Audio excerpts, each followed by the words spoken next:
नमस्कार मित्रांनो, तू हिरे माझा मित्र या मालिकेच्या आजच्या भागात आपल्याला असं बघायला मिळते. अर्णव एकटाच उदास बसलेला असतो आणि त्याच्याजवळ अंजली येऊन बसते. अंजली अर्णवला म्हणते, चिंटू काय झाले तुला?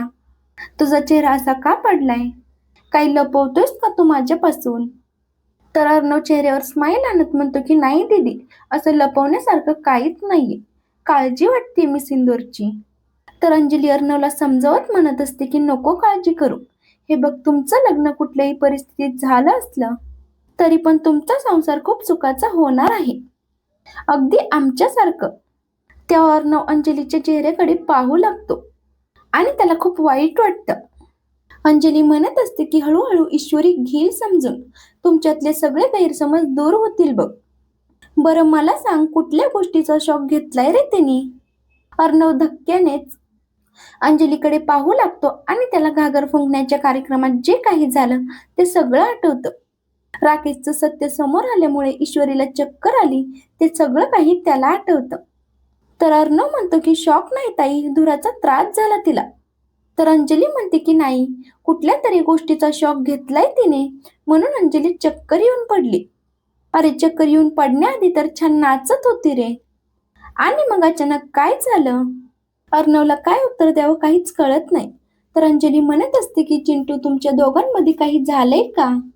म्हणजे तू काही लपवतोयस का माझ्यापासून? तुला काही सांगायचंय का मला?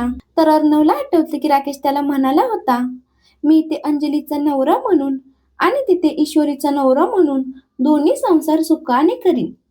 तर अर्णव अंजलीला म्हणतो की हो, सांगायचं आहे. तर अंजली म्हणते की काय सांगायचंय? तर अर्णव म्हणतो की ताई, तू स्वतःची काळजी घे, बाळाची काळजी घे आणि बाकी सगळी काळजी घ्यायला मी आहे. अंजली स्माईल करत अर्णवकडे पाहत असते. तेव्हा अर्णव म्हणतो, ही स्माईल आहे ना कायम तुझ्या चेहऱ्यावरती असू दे. तेव्हा अर्णव ही स्माईल करत अंजलीकडे पाहत असतो. तेव्हा अंजली सुद्धा म्हणते की ही स्माईल आहे ना कायम तुझ्या चेहऱ्यावरतीही असू दे. मग बघ तुझ्या बायकोला कसं पटकन बरं वाटतं ते. खरंच सांग मला तू चिंटू, आधीपासून आवडत होती ना तुला ती, फक्त तू मला सांगितलं नाहीस. तर अर्णव विषय टाळण्याचा प्रयत्न करतो आणि म्हणतो, ताई गुड नाईट, चल जाऊन झोप. तर अंजली म्हणते की मला माहिती असतं सगळं, असं म्हणून ती उठून तिथून निघून जाते. तर अर्णव पुन्हा उदास होऊन जातो आणि तो विचार करत म्हणतो, ताई मी तुला काहीच सांगू शकत नाही, कारण मला ही तुझ्या चेहऱ्यावरच्या या स्माईलची काळजी आहे. तुला हे सगळं कळलं तर किती मोठा शॉक बसणार आहे तुला माहितीये मला. अर्णव विचार करत असतो तर दुसरीकडे अविनाश त्याच्या खोलीत तो सुद्धा विचार करत असतो. तेवढ्यात तिथे वल्लरी येते. वल्लरी म्हणते, ओ एक विचारू का तुम्हाला, अगदी खरं खरं सांगाल का? तर अविनाश म्हणतो, मी नाही म्हटलं तरी विचारायचं थांबणारच का तू? त्यावर वल्लरी म्हणते की अगदी बरोबर ओळखलं, आज जावई बापूंनी येऊन सगळ्यांना छान सरप्राईज दिलं. पण तर अविनाश म्हणतो, पण काय?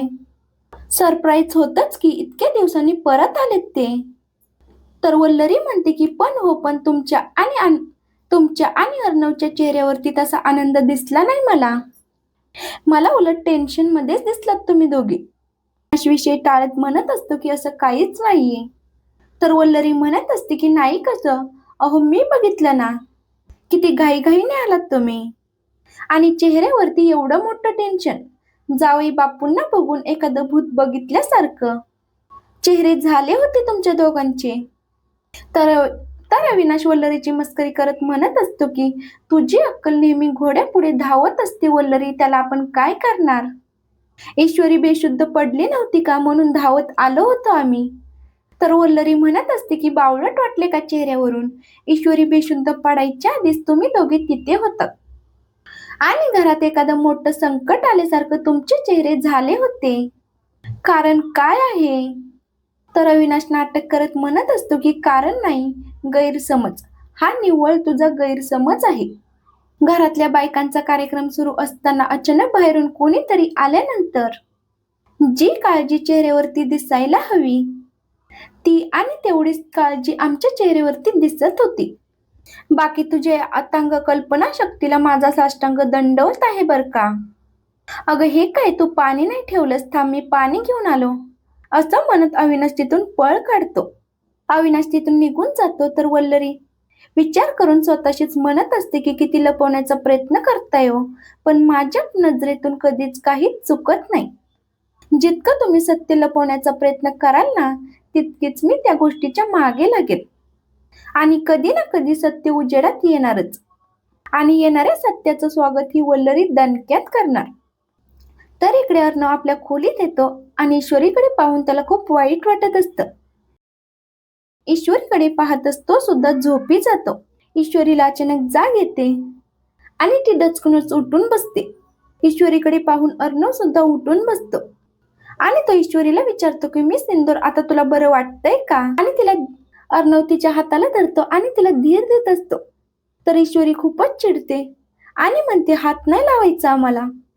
ईश्वरीचं ते वागणं पाहून तर अर्णव खूपच घाबरतो आणि तो म्हणतो, मी सिंदूर काय झालंय? तर ईश्वरी म्हणते की फसवलंय मला. तुम्ही तुमच्या घरच्यांनी मिळून सगळ्यांनी विश्वासघात केलाय माझा. तर अर्णव म्हणतो की काय बोलतेस तुम्ही सिंदूर, मी फसवलंय का तुला? तर ईश्वरी म्हणते की हो, तुम्हाला माहिती होतं. राकेशच राजेश आहे, या घरचा जावई आहे, तुमच्या बहिणीचा नवरा आहे. हे सगळं का नाही सांगितलं मला? तर अर्णव तिला समजावत म्हणत असतो की मी सिंदूर, मी तुला खूपदा सांगण्याचा प्रयत्न केला. तर ईश्वरी अर्णवचं काहीच ऐकून घेत नाही आणि ती म्हणत असते की मुद्दाम मुद्दाम फसवलं तुम्ही मला. तर अर्णव म्हणतो की मी मुद्दामून नाही सांगितलं तुला. तर ईश्वरी ओरडूनच म्हणते की हो, स्वतःच्या घराची आबरू वाचवण्यासाठी माझ्या आयुष्याचा खेळ खेळला. स्वतःच्या बहिणीच्या नवऱ्याला वाचवण्यासाठी एका निष्पाप मुलीच्या आयुष्याची बरबादी केली आहे तुम्ही. तर अर्णव म्हणत असतो की मी सिंदूर, हे सगळं काही खोटं आहे. पण ईश्वरी काहीच ऐकून घेण्याच्या मनस्थितीत नसते आणि ती ओरडूनच म्हणते की खरं आहे हे. मला आणि माझ्या घरच्यांना हे सगळं काही कळलं असतं ना, तर जगासमोर तमाशा झाला असता, तमाशा. तुमच्या खानदानाची आणि तुमच्या त्या जावयाची ना थू झाली असती. म्हणून हे सगळं काही लपवून ठेवलं तुम्ही. तर अर्णव तिला म्हणत असतो की मी सिंदूर, माझा असा काहीच हेतू नव्हता. तर ईश्वरी ओरडूनच म्हणते की बस, स्वतःची खोटी आबरू वाचवण्यासाठी लग्न केलं तुम्ही माझ्याशी. लग्न झाल्यानंतर मी माझं तोंड बंद ठेवेन. हे सगळं सत्य जगासमोर येणार नाही, हा असाच विचार केला होतात ना तुम्ही. तर अर्णव म्हणत असतो की मी सिंदूर, तू जरा वेगळा विचार करतेस, माझं ऐकून तरी घे. पण ईश्वरी काहीच ऐकण्याच्या मनस्थितीत नसते. ती म्हणत असते की बस झालं आता, बस. कमजोर नाहीये. आज मी तुमचं आणि तुमच्या त्या जावयाचं सत्य सगळ्यांसमोर आणणार. मी आणणार ते सत्य जगासमोर. ईश्वरी सत्य सांगण्यासाठी बाहेर जात असते. अर्णव तिला थांबवण्याचा प्रयत्न करतो पण ती थांबत नाही. तेवढ्यात अर्णव डचकून उठतो. हे सगळं काही त्याचं स्वप्न असतं. ईश्वरी मात्र शांत झोपलेली असते. तर अर्णव मनात विचार करून म्हणतो, मी सिंदूर अशी पण रिॲक्ट होऊ शकते हा विचारच केला नाहीये मी. अर्णव ईश्वरीकडे बघून झोपून जातो. त्यानंतर रात्री ईश्वरीला जाग येते. ईश्वरी बाजूला बघते तर अर्णव तिच्या शेजारी झोपलेला असतो. ईश्वरी उठून बसते आणि ती राजेशचा विचार करायला लागते. राजेश तिच्या समोर कसा आला ते सगळं काही तिला आठवू लागतं. त्यामुळे ईश्वरी अजूनच जास्त घाबरलेली असते. राकेश हा अंजलीचा नवरा आहे. अंजली आणि राकेश मधलं जे काही बोलणं झालं ते सगळं काही तिला आठवत असतं. ईश्वरी अर्णवकडे बघते आणि तिथून उठून जात असते. ईश्वरीला अर्णव सोबत घालवलेले सगळे क्षण आठवू लागतात. ईश्वरी अर्णव जवळ जाते आणि अर्णवने आपल्याला सत्य सांगितलं होतं ते सगळं काही तिला आठवतं. आपण अर्णवचं काहीच ऐकून घेतलं नव्हतं. ईश्वरीला तिची चूक कळते. तर अर्णवने ईश्वरीच्या बाबांना सुद्धा राकेश कसा माणूस आहे हे सांगण्याचा प्रयत्न केला होता आणि बाबांनी त्याच्या कानाखाली दिलती ते सुद्धा ईश्वरीला आठवतं आणि तिला अजूनच जास्त भरून येतं. अर्णव आपल्याला किती जीव तोडून सांगत होता पण आपण अर्णवचं काहीच ऐकून घेतलं नाही. यामुळे तिला खूप वाईट वाटतं आणि ती रडायला लागते. ईश्वरी तिथेच असणारी चादर उचलते आणि अर्णवच्या अंगावर पांघरून घालते आणि बाहेर निघून जाते. ईश्वरी खाली फॉल मध्ये येत असते, पायऱ्या उतरत असते आणि तिला राकेश सोबत घालवलेले सगळे क्षण आठवत असतात. राकेशने आपल्याला कशा प्रकारे फसवलं, आपल्याला कशा प्रकारे नोकरी मिळवून दिली ते सगळं काही तिला आठवायला सुरुवात होते. एकदा ईश्वरी आणि अर्णववर हल्ला झाला होता त्यानंतर राकेशने तिची इज्जत लुटण्याचा प्रयत्न केला होता आणि ज्या माणसाच्या तोंडावर ते मांस होतं ते मांस राकेशकडे सापडलं होतं. ते सगळं काही ईश्वरीला आठवू लागतं. त्यामुळे ती आणखीनच रडू लागते. ईश्वरीचा घसा कोरडा पडतो आणि ती पाणी पिण्यासाठी हॉलमध्ये येते. ईश्वरी पाणी पिऊन आपल्या खोलीत जात असते आणि अचानक दरवाजा उघडतो. दरवाजा अचानक उघडलेला पाहून ईश्वरी तर खूपच घाबरते आणि ती म्हणते, दरवाजा असा अचानक कसा काय उघडला आणि तेही इतक्या रात्री? कुणी उघडला असेल दरवाजा? कुणी असेल का बाहेर? ईश्वरी बाहेर कोण आहे हे बघायला जाते. तिला कोणीच दिसत नाही. ईश्वरी दरवाजा लावून घेते आणि मागे वळते. राकेश तिथे येतो आणि ईश्वरीला भॉ करतो. ईश्वरी खूप जास्त घाबरते. राकेश म्हणतो, कशी घाबरली गोड मुलगी. ईश्वरीजी, त्या दिवशी तर तुम्ही लॉज मधून निसटलात आणि म्हणूनच मग तुमच्या मागे मागे मला घरात यावं लागलं. ईश्वरीजी, तुम्ही तर मला चुंबकासारखं खेचून घेतलंय. ईश्वरी, काय करू ग मी तुझं? अरे बापरे, एवढा राग नाकाच्या शेंड्यावर. अगं माझी मिस इंदोरी अशी चिडलेली नाही चांगली वाटत ग. मी परत आलो हे नाही आवडलं का तुला? राकेश ईश्वरीच्या खूप जवळ जाण्याचा प्रयत्न करतो. ईश्वरी राकेशच्या एक जोरात कानाखाली मारते. राकेश गालावर हात ठेवून स्माइल करून तिच्याकडे बघत राहतो आणि आपला आजचा भाग इथेच संपतो. तर मालिकेच्या पुढील भागात आपल्याला असं बघायला मिळतंय, ईश्वरी रूम मध्ये येते आणि अर्णवला म्हणते, मला खूप भीती वाटायला लागली. अर्णव म्हणतो, ती एकटी नाहीयेस, घाबरू नको, मी आहे तुझ्यासोबत. त्या राजेशला घाबरण्याची काहीच गरज नाहीये तुला. तुला हात लावणं तर सोडतो, तुझ्याकडे बघू सुद्धा शकत नाही. मी त्याला तुझ्या जवळ येऊ देणार नाही.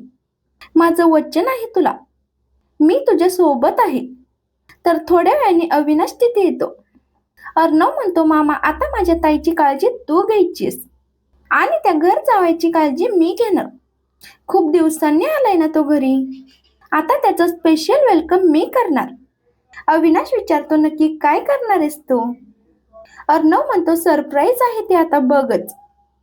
असेच मालिकेचे पुढील अपडेट पाहण्यासाठी आपल्या चॅनलला नक्की सबस्क्राईब करा. धन्यवाद.